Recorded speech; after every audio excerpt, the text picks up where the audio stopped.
নমস্কাৰ, এই মুহূৰ্তত জনাব বিচাৰিছোঁ মেট্ৰিক আৰু উচ্চতৰ মাধ্যমিকৰ শিক্ষাৰ্থীসকলৰ বাবে ভাল খবৰ। কেতিয়া ঘোষণা কৰা হ'ব মেট্ৰিক আৰু উচ্চতৰ মাধ্যমিকৰ ৰিজাল্ট? তোমালোকৰ ৰিজাল্টৰ ওপৰত এটা বিশেষ গুৰুত্বপূৰ্ণ মন্তব্য কৰিছে আমাৰ শিক্ষামন্ত্ৰী ডক্টৰ ৰণোজ বেগু ডাঙৰীয়াই।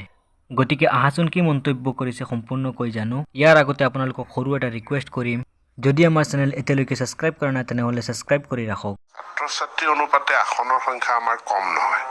একচুৱেলি আমাৰ প্ৰায় 4 লাখ মান ছাত্ৰ-ছাত্ৰীয়ে মেট্ৰিক পৰীক্ষা দিয়ে আৰু তাৰে আমাৰ 65-70% পাছ কৰে, যোৱাবাৰ বেছি পাছ কৰিলে। তাৰ বিপৰীতে আমাৰ প্ৰায় 6 লাখ আসন আছে, গতিকে 2 লাখ মান আসনটো আমাৰ খালিয়ে থাকি যায়।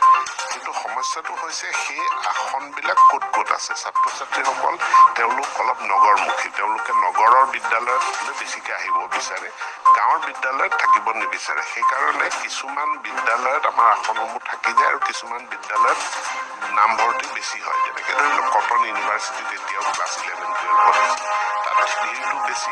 নগাঁও চহৰত ভিৰটো বেছি, কিন্তু নগাঁও চহৰৰ পৰা যদি আপুনি দূৰলৈ জুৰিয়ালৈ গুচি যায়, আপুনি লাহৰীঘাটলৈ যায়। মেট্ৰিক আৰু হায়াৰ ছেকেণ্ডেৰী চূড়ান্ত পৰীক্ষাৰ ফলাফল আমি খুব কম দিনৰ ভিতৰত মানে এনি ডে বুলি ক'ব পাৰে, খুব কম দিনৰ ভিতৰতে আমি ঘোষণা কৰিম।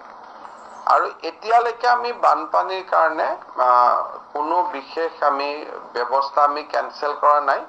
কিন্তু যি ইণ্টাৰভিউ আছে, পৰীক্ষা আছে, যিহেতু বৰাক উপত্যকাৰ পৰা মানুহ এটা আহিব নোৱাৰিব, হোজাইৰ পৰা মানুহ আহিব নোৱাৰিব, গতিকে ৰাজ্য চৰকাৰৰ ইণ্টাৰভিউ পৰীক্ষা আদিক আমি ৰিচিডিউল কৰিব কৈছোঁ।